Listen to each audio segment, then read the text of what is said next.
Bonsoir, chers frères et sœurs. Soyez les bienvenus à... Vous connaîtrez la vérité et la vérité vous affranchira sur Ange Mbolo TV. C'est toujours pour moi un réel plaisir de venir à votre rencontre afin qu'ensemble, nous allions au pied du Seigneur Jésus-Christ partager le pain de vie.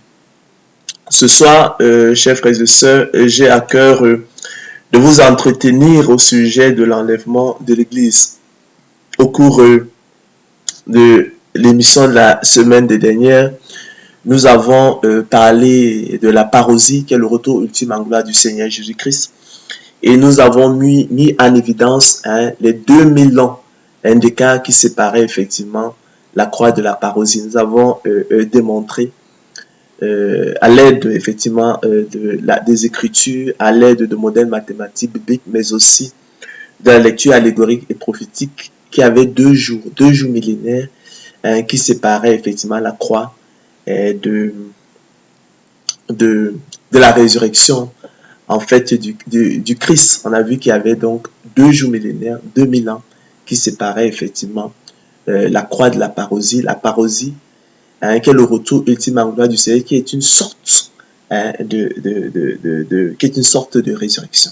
Donc 2000 ans séparent donc la croix du Christ et la parousie. On a vu que si on connaît l'année de la croix, par exemple pour ceux qui estiment que c'est l'an 33, il suffisait d'ajouter 2000 ans et ça nous donne en fait la date en fait de retour en gloire du Seigneur Jésus-Christ. Et on a vu que les gens ne s'attendaient, les spécialistes ne s'attendaient pas, que ce soit les historiens, les théologiens ne s'attendaient pas sur la date exacte de la croix.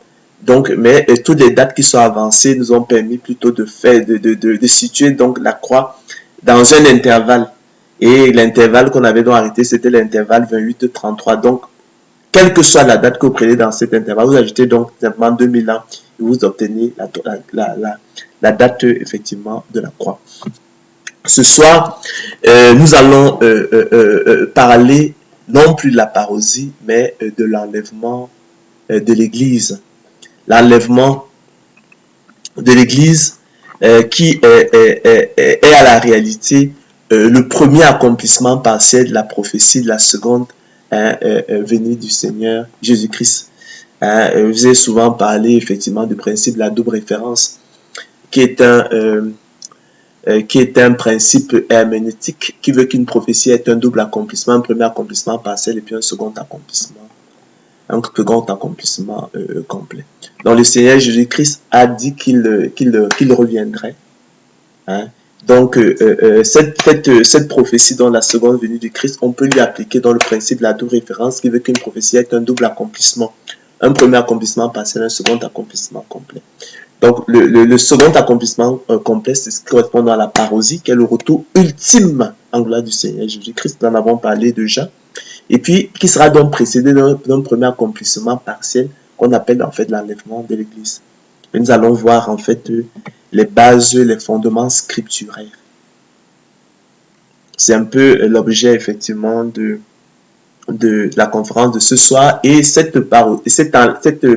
enlèvement de l'Église, en fait, qui devrait, en fait, comme nous verrons, qui en principe devrait se produire 7 ans avant, en fait, le retour ultime en gloire du Seigneur Jésus-Christ, lorsque, justement, pour permettre, effectivement, à l'Antéchrist de se manifester, lui qui aura un règne septennal, un règne de 7 ans. Donc, c'est pourquoi on parle d'un enlèvement pré-tribulationniste.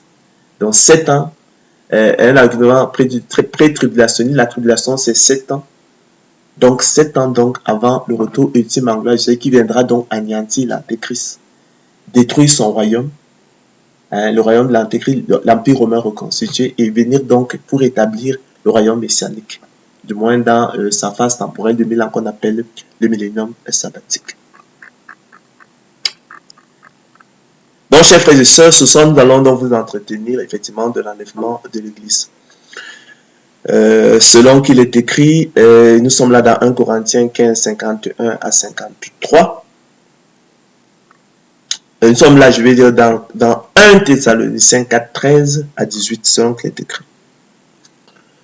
Nous ne voulons pas, frères, que vous soyez dans l'ignorance au sujet de ceux qui dorment, afin que vous vous affligiez pas comme les autres qui n'ont point d'espérance. Vous êtes des élus de Dieu. Le Seigneur vous a mis à part dès avant la fondation du monde. Il a écrit vos noms dans le livre de vie. Vous n'êtes pas comme des réprouvés, étrangers sans Dieu dans le monde. Hein? Donc, nous ne voulons pas, frère, écrit l'apôtre Paul, que vous soyez dans l'ignorance au sujet de ceux qui dorment, afin que vous ne soyez pas affligés comme les autres qui n'ont point d'espérance. Car si nous croyons que Jésus est mort et qu'il est ressuscité, croyons aussi que Dieu ramènera par Jésus et avec lui ceux qui sont morts. Voici en effet ce que nous vous déclarons d'après la parole du Seigneur. Nous les vivants, restez pour l'avènement du Seigneur. Nous ne devancerons pas ceux qui sont morts. Car le Seigneur lui-même a un signal donné à la voix d'un archange et au son de la trompette de Dieu descendra du ciel et les morts en Christ ressusciteront premièrement. Ensuite, nous les vivants qui serons restés, nous serons tous ensemble enlevés avec eux sur des nuées à la rencontre du Seigneur dans les airs, et ainsi nous serons toujours avec le Seigneur. Consolez-vous donc, écrit l'apôtre Paul, les uns les autres par ces paroles. Voici, poursuit-il dans son épître aux Corinthiens, dans Corinthiens 15, 53, voici, je vous dis un mystère, nous n'aurons pas tous, mais tous nous serons changés en un instant, en un clin d'œil, à la dernière trompette. La trompette sonnera et les morts ressusciteront incorruptibles. Nous en avons parlé précédemment. Ils ressusciteront premièrement incorruptibles et nous serons changés. Et tous, nous serons tous ensemble enlevés avec eux dans les nuées à la rencontre du Seigneur dans les airs, et ainsi nous serons toujours avec eux, le Seigneur. Car il faut que ce corps corruptible revête l'incorruptibilité et que ce corps mortel revête l'immortalité. 2 Thessaloniciens 2, 1 à 8, il est écrit: pour ce qui concerne l'avènement de notre Seigneur Jésus-Christ, entendez ici la parousie, la révélation, le retour ultime en gloire du Seigneur Jésus-Christ et notre réunion avec lui. Entendez l'enlèvement de l'Église, notre réunion dans les airs. Nous vous prions, frères, écrit l'apôtre Paul, de ne pas vous laisser facilement ébranler dans votre bon sens et de ne pas vous laisser troubler, soit par quelques inspirations, soit par quelques paroles ou par quelques lettres qu'on dirait venir de nous, comme si le jour du Seigneur était déjà là. Que personne ne vous séduise d'aucune manière, car il faut que l'apostasie soit arrivée auparavant. D'accord? Qu'on ait vu paraître l'homme du péché, l'antéchrist, le super dictateur mondial de la fin des temps, qu'on appelle encore la bête, le fils de la perdition, l'adversaire qui s'élève au-dessus de tout ce qu'on appelle Dieu ou de ce qu'on adore, jusqu'à s'asseoir dans le temple de Dieu se proclamant lui-même Dieu. Ne vous souvenez-vous pas que je vous disais ces choses, écrit l'apôtre Paul lorsque j'étais encore chez vous? Et maintenant, vous savez ce qui le retient, afin qu'il ne paraisse qu'en son temps. Ce qui le retient, chers frères et sœurs, c'est l'enlèvement de l'Église. Donc c'est le Saint-Esprit habitant dans les croyants. Ce qui le retient donc, c'est le retrait du Saint-Esprit habitant dans les croyants. C'est l'enlèvement de l'Église. Lorsque l'Église sera enlevée, il pourra paraître. C'est notre présence qui le retient. Lorsque nous partirons, il pourra donc paraître et séduire les gens comme il pourra séduire. Parce que lui ne peut pas nous séduire. Pour qu'il puisse séduire, il faut que nous en allions. Il faut que l'Église soit enlevée. Il faut donc que le Saint-Esprit qui habite en nous se retire du monde. À ce moment, il pourra séduire les gens. Ce sera les ténèbres. Il se prendra lui-même pour Dieu.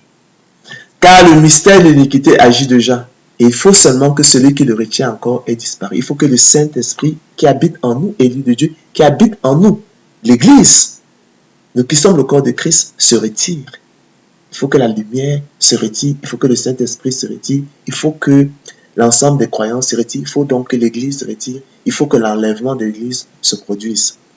Et alors, après donc l'enlèvement de l'Église, paraîtra l'impie, d'accord, que le Seigneur Jésus-Christ détruira par le souffle de sa bouche et qu'il n'anéantira pas l'éclat de son avènement. Hein? À l'occasion de la parousie, dont nous avons parlé la semaine dernière, du retour ultime en gloire du Seigneur Jésus-Christ. Le Seigneur qui viendra donc le détruire par le souffle de sa bouche et l'anéantir par l'éclat de son avènement. Que votre cœur ne se trouble point. Croyez en Dieu, croyez en moi, a dit le Seigneur. Il y a plusieurs demeures dans la maison de mon Père. Si cela n'était pas, je vous l'aurais dit. Je vais vous préparer une place, et lorsque je m'en serai allé, et que je vous aurai préparé une place, je reviendrai. Et je vous prendrai avec moi. Je vous enlèverai avec moi, afin que là où je suis, vous y soyez aussi. L'enlèvement de l'Église, je l'ai dit précédemment, constitue le premier accomplissement partiel de la prophétie de la seconde venue du Seigneur Jésus-Christ, annoncée par le Christ lui-même. En effet, conformément au principe herméneutique de la double référence, qui veut qu'une prophétie ait un double accomplissement, un premier accomplissement partiel et un second accomplissement complet, la prophétie de la seconde venue du Seigneur Jésus-Christ connaîtra également un double accomplissement. Un premier accomplissement partiel à l'occasion de l'enlèvement de l'Église et un second accomplissement complet à l'occasion de la parousie, qui est le retour ultime en gloire du Seigneur Jésus-Christ. Ainsi, chers frères et sœurs, à l'occasion de l'enlèvement de l'Église, le Seigneur Jésus-Christ viendra prendre avec lui son Église et épouse, afin que là où il est, elle y soit aussi. La prophétie des 110 semaines de Daniel nous révélant, chers frères et sœurs, que l'Antéchrist aura un règne septennal. D'accord? Nous en déduisons logiquement que l'enlèvement de l'Église, qui servira de déclencheur et de déclic à l'apparition de l'impie. Nous l'avons vu précédemment, nous l'avons lu, l'apôtre Paul l'a dit. Il dit que personne ne vous séduise d'aucune manière, car il faut que l'apostasie soit arrivée auparavant, et qu'on ait vu paraître l'homme du péché, le fils de la perdition, l'adversaire qui s'élève au-dessus de tout ce qu'on appelle Dieu ou de ce qu'on adore, jusqu'à s'asseoir dans le temple de Dieu, se proclamant lui-même Dieu.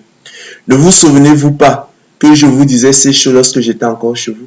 Et maintenant, vous savez ce qui le retient, afin qu'il ne paraisse qu'en son temps. Et je vous ai expliqué, c'était l'enlèvement de l'Église, le retrait du Saint-Esprit habitant dans les croyants. Car le mystère de l'équité agit de gens. Il faut seulement que celui qui le retient encore ait disparu. Donc le Saint-Esprit habitant dans les croyants. C'est en ce sens qu'on dit donc que l'enlèvement de l'Église servira de déclencheur et de déclic à l'apparition de l'Antéchrist. Que le Seigneur Jésus-Christ détruira par le souffle de sa bouche et qu'il anéantira par l'éclat de son avènement, à l'occasion effectivement de son retour ultime en gloire qu'on appelle la parousie. Donc cet enlèvement se produira donc 7 ans avant le retour ultime en gloire du Seigneur Jésus-Christ. Nous le savons parce que nous savons que la tribulation, le règne de l'Antéchrist est un règne septennal. Il va régner 7 ans. Donc c'est ce dont il est question. S'agissant maintenant des fondements scripturaires de la doctrine biblique de l'enlèvement de l'Église, l'Écriture les présente notamment dans les épîtres de Paul aux Thessaloniciens. En l'occurrence 1 Thessaloniciens 4, 13 à 18, nous l'avons lu. Mais aussi 2 Thessaloniciens 2, 1 à 8. Le Seigneur de gloire Jésus-Christ y fait également référence dans Jean 14, 1 à 3. L'Écriture rapporte par ailleurs au moins 4 préfigurations au type de l'enlèvement de l'Église. Ce sont, et dans l'ordre chronologique, premièrement l'enlèvement d'Enoch, fils de Jéred et père de Nethusélah, rapporté dans Genèse 5, 24 et Hébreux 11, 5 selon qu'il est écrit. Jéred, âgé de 162 ans, engendra Enoch. Jéred vécut après la naissance d'Enoch 800 ans, et il engendra des fils et des filles. Tous les jours de Jéred furent de 962 ans, puis il mourut. Enoch, âgé de 65 ans, engendra Nethusélah. Enoch, après la naissance de Nethusélah, marcha avec Dieu 300 ans, et il engendra des fils et des filles. Tous les jours d'Enoch furent de 365 ans. Enoch marcha avec Dieu, puis il ne fut plus, parce que Dieu le prit. Ça, c'est Genèse 5, 18 à 24. Et voici ce qui est écrit dans Hébreux 11 et 5. C'est par la foi qu'Enoch fut enlevé, pour qu'il ne vit point la mort. Vous avez vu qu'on ne dit pas qu'il mourut, mais on dit qu'il ne fut plus. Donc c'est par la foi qu'Enoch fut enlevé, pour qu'il ne vit point la mort, et qu'il ne parut plus, parce que Dieu l'avait enlevé. Car avant son enlèvement, il avait reçu le témoignage qu'il était agréable à Dieu. Donc lorsqu'on parle d'enlèvement, on n'invente rien. L'apôtre Paul a parlé, il a dit que nous serons tous enlevés. Et vous voyez qu'effectivement, il y a des gens même qui ont été enlevés en préfiguration, effectivement, l'enlèvement de l'Église. Deuxièmement, c'est l'enlèvement d'Élie au ciel, rapporté par 2 Rois 2, 1 à 8, selon qu'il est écrit. Alors, lorsque l'Éternel fit monter Élie au ciel, dans un tourbillon, les fameuses nuées, Élie partait de Gilgal avec Élisée. Élie dit à Élisée, reste ici, je te prie, car l'Éternel m'envoie jusqu'à Bethel. Élisée répondit, l'Éternel est vivant et ton âme est vivante. Je ne te quitterai point. Et ils descendirent à Bethel. Les fils des prophètes qui étaient à Bethel sortirent vers Élisée et lui dirent, sais-tu que l'Éternel enlève aujourd'hui ton maître au-dessus de ta tête? Et il répondit, je le sais aussi. Taisez-vous. Élie lui dit, Élisée, reste ici, je te prie, car l'Éternel m'envoie à Jéricho. Il répondit, l'Éternel est vivant et ton âme est vivante. Je ne te quitterai point. Et ils arrivèrent, chers frères et sœurs, à Jéricho.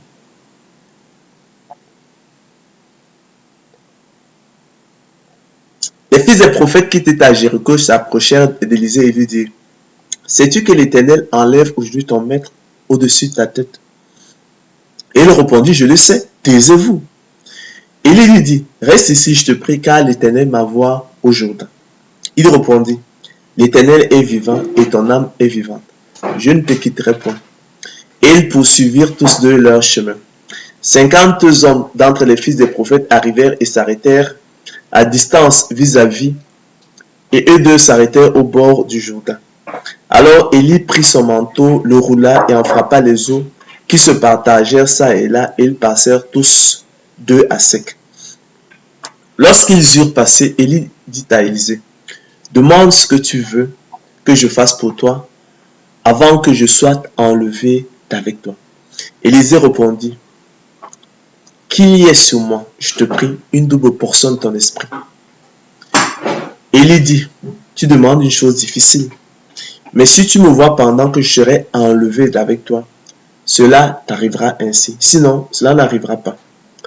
Comme chers frères et sœurs continuaient à marcher en parlant, voici un char de feu et les chevaux de feu les séparaient l'un l'autre et Élie monta au ciel dans un tourbillon, dans une nuée. Élisée regardait et criait, mon père, char d'Israël et sa cavalerie. Et il ne le vit plus. Il se déroba à ses yeux.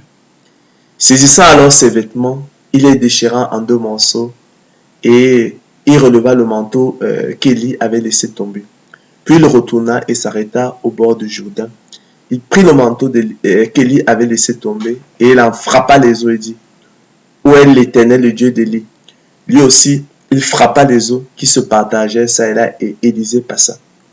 Les fils des prophètes qui étaient à Jéricho vis-à-vis l'un vu dire, l'esprit d'Élie repose sur Élisée. Et ils allèrent à sa rencontre et se prosternèrent contre terre devant lui. Ils lui dirent, voici, il y a parmi tes serviteurs 50 hommes vaillants. Veux-tu qu'ils aillent chercher ton maître? Peut-être que l'esprit de l'Éternel l'a emporté et l'a jeté sur quelques montagnes ou dans quelques vallées. Il répondit, ne les envoyez pas. Mais ils le pressèrent longtemps et il dit, envoyez-les. Ils envoyaient les 50 hommes vaillants qui cherchaient Élie pendant 3 jours et ne le trouvèrent point.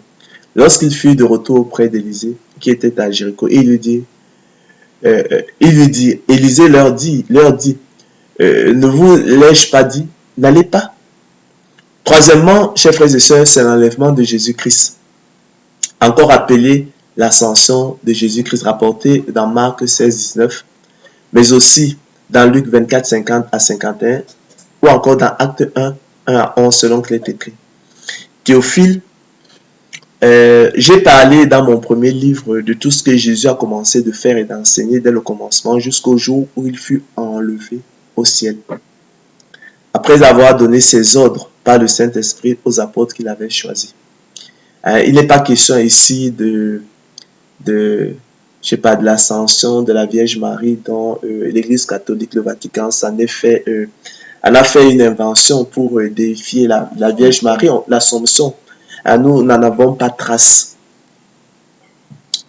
Après qu'il eut souffert, il leur apparut vivant et leur donna plusieurs preuves se montrant à eux pendant 40 jours et parlant des choses qui concernent le royaume de Dieu. Comme il se trouvait avec eux, il leur recommanda de ne pas s'éloigner de Jérusalem, mais d'attendre ce que le Père avait promis. Ce que je vous ai annoncé, leur dit-il, car Jean a baptisé d'eau, mais vous, dans peu de jours, vous serez baptisés du Saint-Esprit. Alors les apôtres réunis lui demandèrent, Seigneur, est-ce en ce temps que tu rétabliras le royaume d'Israël? Il leur répondit, ce n'est pas à vous de connaître le temps ou le moment que le Père a fixé sa propre autorité. Mais vous recevrez une puissance de Saint-Esprit subvenant sur vous, et vous serez mes témoins à Jérusalem, dans toute la Judée, dans la Samarie et jusqu'aux extrémités de la terre. Après avoir dit cela, il fut élevé pendant qu'ils le regardaient et une nuée le déroba à leurs yeux. Et comme ils avaient les yeux fixés vers le ciel pendant qu'ils s'en allaient, voici, deux hommes vêtus de blanc leur apparurent et dirent, Hommes galiléens, pourquoi vous arrêtez-vous à regarder au ciel? C'est Jésus qui a été enlevé au ciel du milieu de vous, viendra de la même manière que vous l'avez vu allant au ciel. Mais à ce moment-là, ce sera la parousie. Il va poser ses pieds sur la montagne des Oliviers parce que c'est ce dont il est question. Et il va détruire l'Antéchrist au bout de son règne septennal. Enfin, il y a l'enlèvement des deux témoins d'Apocalypse 11 selon qu'il est écrit. Après les 3 jours et demi, un esprit de vie venant de Dieu entra en eux et ils se tinrent sur leurs pieds. Et une grande crainte s'empara de ceux qui les voyaient. Et ils entendirent du ciel une voix qui leur disait, Montez ici. Et ils montèrent au ciel dans la nuit, furent ainsi enlevés, et leurs ennemis les virent. À cette heure-là, il y eut un grand tremblement de terre, et la 10e partie de la ville tomba. 5000 hommes furent tués dans ce tremblement de terre, et les autres furent effrayés et donnèrent gloire au Dieu du ciel. C'est, chers frères et sœurs, ce que j'avais préparé pour vous au sujet de l'enlèvement.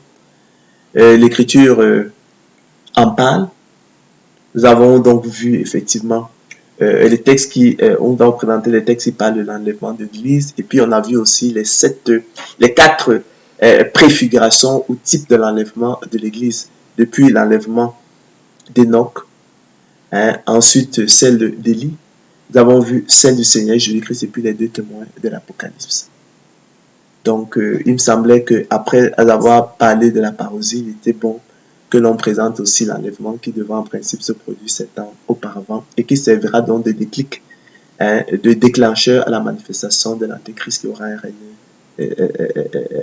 septennal. La tribulation qui va durer 7 ans. Le Seigneur Jésus-Christ, au terme effectivement de la tribulation, qui n'est que la reprise de la 70e semaine de Daniel, il viendra donc anéantir l'Antéchrist par le souffle de sa bouche et par l'éclat effectivement de son avènement, renverser le royaume d'Antéchrist et établir son royaume messianique, du moins dans sa phase temporelle de 1000 ans qu'on appelle en fait le millénium sabbatique, qui n'est rien d'autre que le rétablissement du royaume d'Israël. Le Seigneur Jésus régnera ainsi sur la terre, depuis Jérusalem, la capitale du monde. Il prendra place sur le trône de David, de son père, sur cette terre. Nous rappelons que David n'a jamais régné au ciel, mais à Jérusalem.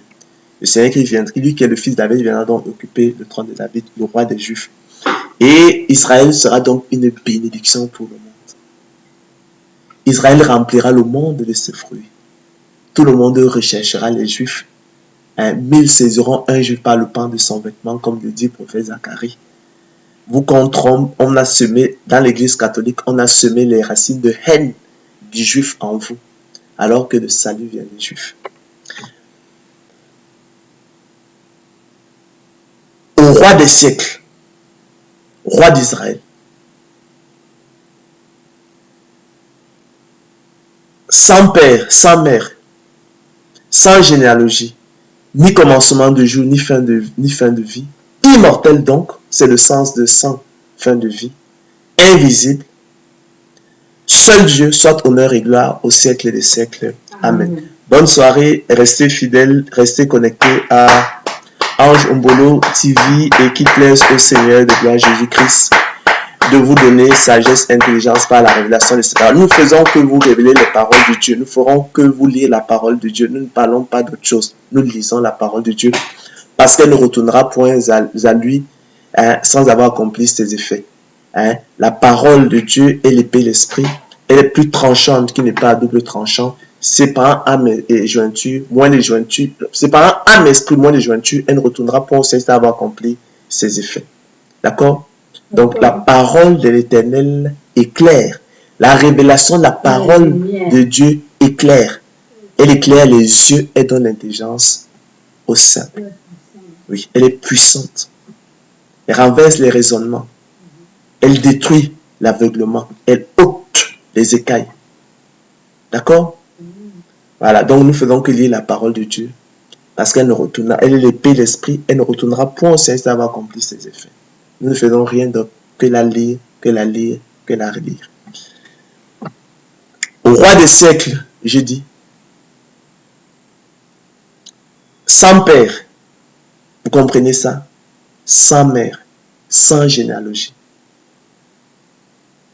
qui n'a point, qui n'a ni commencement de jour, ni fin de vie. Immortel donc, invisible, seul Dieu, soit honneur et gloire au siècle des siècles. Amen. Il est aussi le roi des Juifs, le Seigneur des seigneurs, le Saint des saints, le Fils de David, le rejetant la postérité de David, l'étoile brillante du matin. Il est le pain de vie, le bon berger. Il est la parole de Dieu. Il est le lion de la tribu de Juda. Il est tout ça, tous ses attributs pour lui. C'est pour dire qu'il est très grand. Il est le Dieu vivant et vrai, la parole de Dieu. Le Dieu fait chair, la parole de Dieu. Il est tout ça, il est tout, il est tout, il est tout, il est tout, il est tout. Il est le tout puissant. À lui soit donc honneur et gloire au siècle des siècles. Amen. Bonne soirée et à la prochaine. Allez méditer sur toutes ces choses et qu'il lui plaise d'unir les œuvres de votre cœur, de votre intelligence. Mais j'ai cette confiance dans le Seigneur que sa parole ne reviendra point à lui sans avoir accompli ses effets. Elle est puissante. Elle est puissante. Elle est puissante. Elle est puissante. Elle est puissante. Bonne soirée et à la prochaine. Restez connectés sur Ange Ombolo TV. Bonne soirée. Amen.